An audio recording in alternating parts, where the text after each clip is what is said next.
છોટાઉદેપુર જિલ્લાના બોડેલી વિસ્તારના જાગૃત નાગરિકે જાંબુગોડા પોલીસ સ્ટેશન વિસ્તારમાં ચાલી રહેલા વિદેશી દારૂના ગેરકાયદેસર કારોબારનો પર્દાફાશ કર્યો છે। બોડેલીના રઝાનનગરમાં રહેતા ઇલિયાસ બારોટે પોલીસને લેખિતમાં રજૂઆત કરી ગંભીર આક્ષેપો મૂક્યા છે।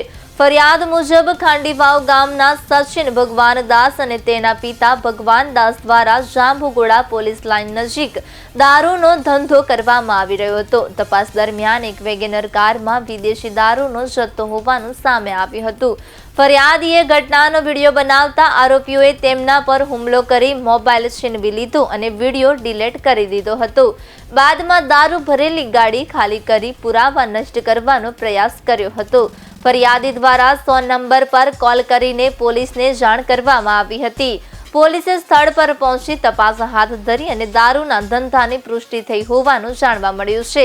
હાલમાં આરોપીઓ સામે કડક કાર્યવાહી તથા મોબાઈલ લોકેશન અને કોલ ડિટેલ્સને આધારે વધુ તપાસ કરવાની માંગ ઉઠી છે।